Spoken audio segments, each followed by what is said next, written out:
Bonjour à tous, je vais vous présenter ma première étude que j'ai faite en arrivant ici qui s'appelle Antique. On a voulu évaluer l'influence de la colère sur les mécanismes attentionnels. Voilà. Alors, pour cette expérience, on s'est basé sur le modèle de l'attention de Posner qui sépare l'attention en trois sous-systèmes. Déjà, il y a le sy- ah, on voit pas la flèche. Pardon. Il y a le système de l'alerte qui sert à gérer un peu notre sensibilité à l'environnement, c'est-à-dire à savoir si on est plus ou moins prêt, si on se prépare à détecter un signal ou pas. Dans l'alerte, il y a l'alerte phasique, qui est ce petit moment d'attente entre le moment où on a entendu un signal et où on se prépare à détecter quelque chose. Et il y a aussi la vigilance, qui est l'état d'alerte plus général, un peu plus étendu dans le temps, qui fait qu'on est plus ou moins préparé à détecter des nouveaux signaux. Ensuite, il y a le système de l'orientation, qui va gérer tout ce qui est déplacement attentionnel. Donc déjà, engager l'attention quelque part dans l'espace, la désengager et puis la déplacer ailleurs. Donc tout ça, c'est géré par le système de l'orientation. Et enfin, il y a le système du contrôle exécutif qui permet de discriminer l'information par rapport à son environnement. Une fois qu'on sait où elle est, à savoir quelle est l'information pertinente à traiter. Voilà, pour tout ça, quand il faudra la discriminer par rapport à ce qu'il y a autour, c'est le contrôle exécutif. Il y a plusieurs études sur les émotions qui ont déjà étudié ces trois réseaux, l'impact des émotions sur ces trois réseaux. D'un point de vue historique, on a commencé d'abord à étudier l'impact sur ces trois réseaux en séparant les émotions soit par valence positive ou négative. On regroupait toutes les émotions positives et toutes les émotions négatives et on regardait quels impacts elles avaient sur l'attention. Donc on a pu voir que les émotions négatives avaient un effet positif sur l'alerte, un effet négatif sur l'orientation et un effet négatif sur le contrôle exécutif. Et on a pu voir que les émotions positives avaient un effet positif sur l'orientation. Ensuite, les chercheurs se sont rendus compte que ce n'était pas forcément pertinent de regrouper toutes les émotions ensemble uniquement par leur valence, donc si elles étaient positives ou négatives, puisque c'était pas assez, on ne prenait pas en compte assez de facteurs, et donc ce n'était pas forcément très pertinent. Donc ils ont décidé d'étudier des émotions particulières. Il y a une étude qui a été faite sur l'anxiété, une sur la tristesse et sur la peur. Pour l'anxiété, on s'est rendu compte qu'elle avait un effet positif sur l'alerte et l'orientation, que la tristesse a un effet négatif sur l'orientation et que la peur a un effet positif sur le contrôle exécutif. Donc si on regarde un peu, on se rend compte que les résultats ne sont pas forcément cohérents avec ce qui était trouvé avant. Voilà, c'est pour ça qu'on a trouvé intéressant de s'intéresser à une seule émotion pour pouvoir ensuite les classer plus tard en fonction des effets qu'elles ont sur les trois réseaux. Il y a des tâches qui ont déjà été construites depuis longtemps pour évaluer ces trois réseaux de manière indépendante. Notamment la tâche de Posner, une tâche d'orientation spatiale qui servait à voir l'efficacité du réseau d'orientation. Vous voyez la tâche, il y a une petite croix au centre et deux petits carrés autour. Il y a un de ces deux carrés qui va se mettre en surbrillance et ensuite un signal qui va apparaître dans un de ces deux carrés. Et donc, en fonction de si le carré et le signal étaient au même endroit ou à l'opposé, on va pouvoir, par une soustraction des temps de réponse, déterminer le temps moyen nécessaire de passer d'un carré à l'autre, donc pour déplacer notre attention d'un côté à l'autre, et voir les bénéfices aussi que ça peut entraîner que les deux soient du même côté. Ensuite, il y a une tâche pour évaluer le contrôle exécutif qui s'appelle la tâche des flankers. C'est une tâche où l'individu va devoir repérer la lettre centrale dans une liste de lettres et appuyer sur un bouton en fonction de la lettre que c'est. Par exemple, si c'est un Z au centre, il appuie sur un bouton. Si c'est un X, il appuie sur un autre bouton. Et donc on s'est rendu compte grâce à cette tâche que lorsqu'on doit détecter un signal qui est entouré par d'autres de stimuli qui sont différents, on mettra plus de temps à le discriminer. C'est ça l'effet du contrôle exécutif, c'est de pouvoir discriminer cette lettre par rapport à celles qui sont autour. Il y a des chercheurs qui ont décidé de rassembler ces deux tâches dans une tâche unique pour pouvoir mesurer les trois réseaux attentionnels en une seule tâche simple et rapide. Ils ont créé l'Attention Network Test. Ça paraît un peu compliqué comme ça. En fait, vous voyez, c'est simple. Il y aura une croix tout le long de l'expérience sur lequel l'individu va devoir garder les yeux fixés. Ensuite, il y a un petit indice qui apparaît là, c'est un petit indice d'orientation et d'alerte. Et ensuite, il aura une liste de symboles qui va apparaître, enfin une liste de flèches qui va apparaître. Et donc ces flèches, elles peuvent être, enfin il va devoir identifier la flèche du milieu et indiquer dans quel sens elle va. Donc par exemple, si elle va vers la droite, il appuie sur un bouton. Si elle va vers la gauche, il appuie sur un autre bouton. Donc ces flèches peuvent être entourées soit par des flèches qui vont dans le même sens, donc congruentes, soit par des flèches qui ne sont pas orientées, qui sont neutres, ou soit des flèches incongruentes puisqu'elles vont dans le sens opposé. Donc grâce à ces trois dimensions, enfin ces trois conditions, on peut évaluer l'efficacité du contrôle exécutif. Ensuite, ce petit indice d'orientation, il peut être à la fois un double indice, donc il va servir à donner à la fois une alerte et indiquer plus ou moins où vont apparaître les flèches, donc une bonne orientation. Ça peut être aussi un indice spatial qui va donner uniquement qui va donner uniquement une indication sur l'orientation pour savoir où est-ce que les flèches vont apparaître. Ça peut être un indice central aussi qui va donner une alerte à l'individu, c'est-à-dire qu'il va se préparer à traiter les flèches, mais sans savoir où elles vont apparaître.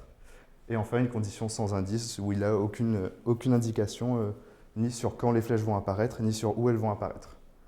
Donc ce qui est intéressant avec cette tâche aussi, c'est que l'individu ne sait pas quand on passe d'un essai à l'autre, puisque cette flèche reste, cette croix centrale reste tout le long de l'expérience. Donc ça évite qu'il puisse anticiper l'apparition des stimuli. Et en plus, ils ont mis une durée de présentation aléatoire au début, qui fait que même à l'intérieur de chaque essai, il ne peut pas non plus se préparer à traiter les stimuli, puisque c'est des durées variables, même si l'essai en lui-même ne bouge pas, puisqu'il a toujours la même taille. Donc cette tâche a été critiquée parce que, par exemple, dans cette condition-là, qui est censée donner uniquement un indice d'orientation, on se rend compte quand même que même si l'individu, quand il voit où vont apparaître les flèches, il peut aussi se préparer à les traiter, donc ça donne aussi un effet d'alerte. Et donc les gains observés dans cette condition-là, on ne peut pas vraiment savoir s'ils sont dus à l'effet de l'alerte ou à l'effet de l'orientation, ou des deux. Donc pour ça, il y a des chercheurs qui ont créé un autre test qui s'appelle la NTI, qu'on a utilisé, donc je vais vous présenter ça tout à l'heure. Les objectifs de cette thèse, c'était de s'interroger sur une émotion particulière qui est la colère, donc qui est négative dans sa valence, c'est-à-dire qu'elle est ressentie négativement par l'individu, et qui est aussi intense, donc elle provoque un état de tension et une excitation cognitive particulière, donc qui est très forte. Et on voulait voir l'effet de la colère sur les trois réseaux de l'attention, donc l'alerte, l'orientation et le contrôle exécutif. Donc voilà, je vous montre ce qu'on a fait pour l'expérience. On a eu 41 participants, donc 20 dans le groupe colère et 21 dans le groupe neutre, qui étaient âgés entre 23 et 44 ans, avec une moyenne de 31 ans. Pour l'induction, on a utilisé la méthode du rappel autobiographique. Donc le groupe colère, on lui a donné une feuille sur laquelle il a dû rappeler un événement qu'il a mis extrêmement en colère pendant à peu près 10 minutes avec le maximum de détails possible. Et donc, grâce à ça, il a pu se replonger un peu dans un état de colère. Et le groupe neutre a eu le droit à une musique de relaxation. Et donc, ça a permis pendant ce moment-là de réduire l'excitation, enfin de réduire l'arousal, de le faire baisser pour reprendre un niveau stable et neutre. Et aussi de ne pas créer de la colère ou d'abaisser la colère qui était déjà présente. Donc voilà pour l'induction. Et on a fait 2 mesures de l'humeur. Donc une fois avant et une fois après l'induction pour voir si notre induction avait bien fonctionné. Donc on a décomposé la mesure de l'émotion en 2 parties. Donc on a fait une échelle d'arousal et une échelle de valence pour être bien sûr qu'on avait induit le participant dans un état de colère. Pour la tâche expérimentale, donc on a utilisé la NTI que je vais vous présenter maintenant. Donc la NTI, c'est un peu comme ce qu'on a vu tout à l'heure, sauf que cette fois-ci, il présente une alerte auditive qui est présente dans 50% des essais. Donc cette fois-ci, l'alerte auditive va être donnée par un petit bip sonore qui permet de bien la séparer de l'alerte d'orientation. Donc on les donne bien dans 2 conditions séparées pour pouvoir mieux évaluer les effets de chacun sur l'individu. Et donc voilà, pour l'indice d'orientation, cette fois-ci, on n'a que 3 possibilités d'indices. Donc du bon côté, c'est-à-dire qui prédit bien l'apparition des flèches, du mauvais côté, ou alors sans indice d'orientation. Voilà, donc ce qui est important, c'est qu'on a séparé ces deux stimulus-là pour pour les faire apparaître dans des conditions séparées et pour pouvoir bien évaluer leur effet indépendamment les uns des autres. Et donc, donc il y a 8 conditions au total, donc 2 conditions d'alerte auditive, 3 conditions d'indice d'orientation et 3 conditions des flèches, comme l'ANT. Et donc ces 8 conditions ont été répétées 18 fois pour faire un total de 144 essais. Donc ça a duré à peu près une dizaine de minutes. Donc j'ai un petit film pour vous montrer à quoi ressemble la tâche très rapidement, ça dure 30 secondes. Donc vous pouvez voir que les signaux sont vraiment très petits. C'est pour que l'individu garde bien les yeux fixés sur la croix centrale et qu'il puisse détecter les informations sans avoir à bouger les yeux. Parce qu'on voulait vraiment mesurer l'effet de l'attention et pas les déplacements moteurs des yeux. Voilà. Donc voilà pour les essais avec indice, avec l'alerte. Donc voilà. Vous pouvez bien voir qu'on ne peut pas différencier les essais les uns des autres, puisque la petite croix reste affichée continuellement, et aussi qu'il y a une structure différente, des temps différents à chaque fois. Voilà. Donc pour les résultats, on a d'abord vérifié si notre induction avait été efficace. Donc on a comparé la valence avant et après l'induction pour chaque groupe. Donc là on peut voir en bleu le groupe colère et en vert le groupe neutre. Et donc il y a eu une augmentation significative des notes données à la colère dans le groupe colère. Et il n'y a pas eu d'effet significatif pour le groupe neutre. Donc il y a bien une différence entre les deux groupes après l'induction. Et pour ce qui est de la roussole, de l'intensité, donc cette fois-ci, on voit que le groupe contrôle a vraiment baissé en excitation, baissé en intensité en arousole. Et donc ils sont bien différents après l'induction qu'avant. On peut te poser une question? Oui, oui. Il me semble que tu n'as pas précisé comment tu mesurais la colère. Oui, on a fait une échelle d'arousole, donc sur 9 points. Oui. Non, en gros, c'est une échelle sur 9 points où l'individu va... Enfin, ça va de -4 à +4, et l'individu va dire son niveau d'excitation actuel, son niveau de... Voilà, c'est ça. Et pareil, pour la colère, on a une échelle spéciale pour la colère. Et voilà, c'est vraiment des questionnaires auto-évalués. Voilà. Sur plusieurs dimensions, il n'y a pas qu'une seule question, pour la valence, il y en a plusieurs, et pour la roussole, il y a uniquement le... Ouais. Enfin, on a tenu compte que de l'intensité, enfin de la roussole. Donc ensuite, on a calculé des scores attentionnels. Donc pour chaque réseau de l'attention qu'on a vu au début, grâce à ce test, en faisant des soustractions des temps de réponse, on peut plus ou moins calculer le gain qui a été fait et les coûts qui ont été produits.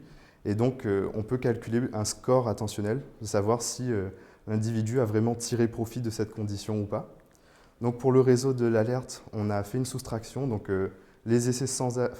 les moyennes de temps de réponse des essais sans alerte moins les moyennes des essais avec alerte. Donc pour les conditions où il n'y avait pas de petit astérisque. Donc au moins on est sûr que l'effet d'alerte vient uniquement de l'alerte auditive. Ensuite, pour l'efficacité de l'orientation, on a fait une soustraction des temps de réponse pour les essais où il y avait un mauvais indice, donc où l'astérisque apparaissait au mauvais endroit, moins les essais où il y avait un bon indice.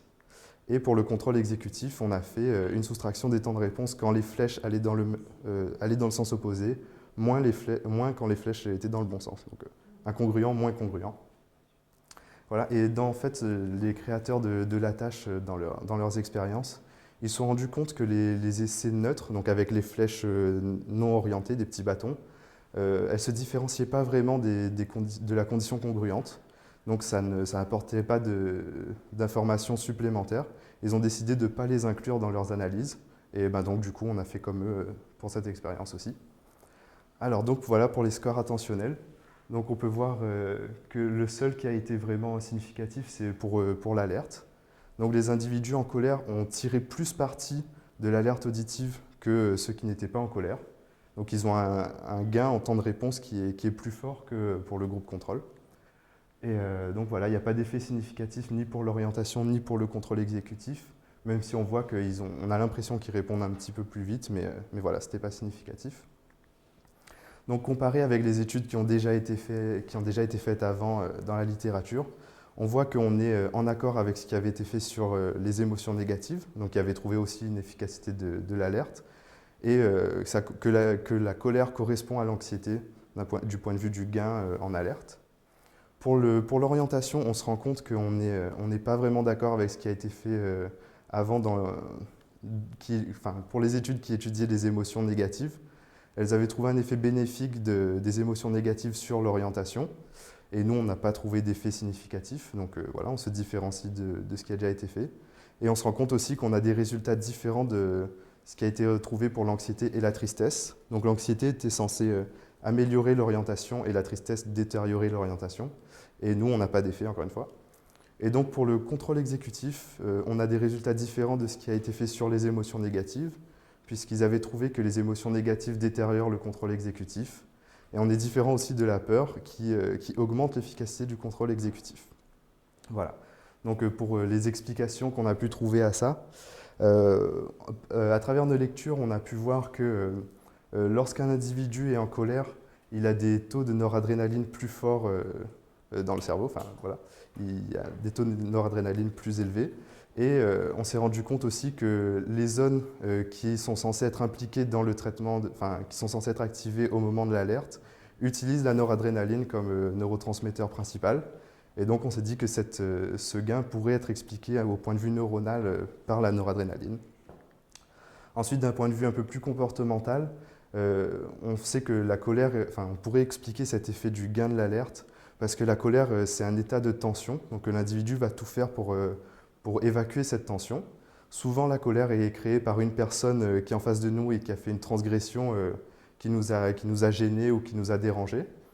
Et donc, on va devoir détecter plus rapidement les nouvelles atteintes qu'il pourrait nous faire et détecter tout ce qui va pouvoir nous déranger le plus rapidement possible pour pouvoir agir et rétablir un état de calme. Donc, en fait, c'est des chercheurs qui travaillent sur plus des perspectives évolutionnistes se sont rendus compte que c'était important de détecter et de répondre plus rapidement aux agressions, à ce genre de choses, aux transgressions, pour pouvoir rétablir un calme qui dure plus longtemps. Donc pour ce qui nous intéresse, c'est les liens avec la conduite. On a pu voir que la colère avait un effet positif dans le traitement d'une alerte. Donc les temps de réponse ils ont su tirer parti plus fortement d'une alerte auditive que le groupe qui n'était pas en colère. Et on pourrait se demander si ces résultats seraient intéressants dans le domaine des aides à la conduite, à savoir si les gens qui sont en colère tirent plus parti des aides à la conduite que les autres. Donc par exemple, une alerte anti-collision, ça pourrait être plus intéressant pour eux puisque ça les aiderait à avoir des meilleurs temps de réponse. Et ensuite, on sait aussi que la colère a des effets positifs en termes de recherche visuelle. Donc que les gens qui sont en colère vont explorer plus dynamiquement leur environnement et notamment s'intéresser plus aux usagers de la route et pas à l'infrastructure. Mais par contre, la colère n'a pas que des effets positifs forcément, puisqu'on sait que d'un point de vue attentionnel, elle entraîne une focalisation attentionnelle, donc sur l'objet de la colère. Si quelqu'un nous a mis en colère ou si une voiture nous a dérangé, on va se focaliser sur elle pendant un petit moment et ça pourrait être très dangereux en conduite. La colère entraîne aussi plus de prise de risque, donc volontaire ou involontaire, notamment le respect du code de la route, les distances intervéhiculaires, la vitesse de circulation, ce genre de choses. Et aussi des comportements agressifs qui peuvent être très dangereux. Donc pour la suite de la thèse, on compte faire 2 expériences sur 2 aspects différents de la colère. Donc déjà, on va faire d'un point de vue traitement de l'information, et ensuite on va faire plutôt d'un point de vue comportement et prise de risque en conduite. Donc la prochaine étude, une étude qu'on va faire sera une étude électrophysiologique pour observer le traitement de l'information. Donc on va faire une tâche de suivi de véhicule sur un simulateur de table. Et on va faire en sorte que ce véhicule freine de temps en temps et on va instaurer un système d'alerte anti-collision pour voir si l'individu tire parti, si on retrouve les résultats qu'on a fait dans cette étude dans un contexte plus riche comme la conduite simulée.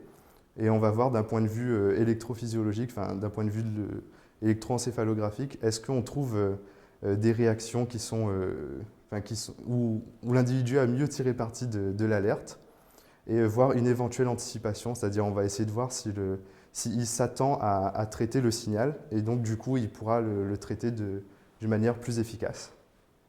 Et ensuite pour Pour la partie prise de risque, on va faire une autre étude qui s'appelle Cocorico. Et, et donc, on va voir la prise de risque des individus en colère. Et on va les mettre dans une tâche de détection des piétons, donc soit en colère, soit pas en colère, en conduite simulée. On va essayer de voir s'ils détectent plus rapidement ou moins rapidement les piétons. On va aussi regarder leurs mouvements oculaires, donc notamment est-ce qu'ils vont explorer leur environnement de la même manière que ceux qui ne sont pas en colère. Et on va les mettre de temps en temps en présence d'un véhicule qui les a gênés, qui les a mis en colère, pour voir si ce véhicule allait capter leur regard, capter leur attention, et voir à quel point ça allait détériorer leur exploration du reste de la scène de conduite. Et donc le simulateur aussi pourrait nous être utile pour évaluer la prise de risque, ce qui est assez difficile à faire quand on fait sur des études non simulateurs, puisque c'est forcément, enfin la plupart du temps c'est des questionnaires rétrospectifs où l'individu va noter s'il était en colère et s'il a pris des risques, et tandis que sur simulateur on peut l'observer de manière directe et objective. Voilà, je vous remercie pour votre attention. Et pour ceux qui veulent les références, elles sont dans le PowerPoint. Donc je pense que je vais laisser à Aline le PowerPoint. Et pour ceux que ça intéresse, ils pourront regarder ça. Voilà, merci.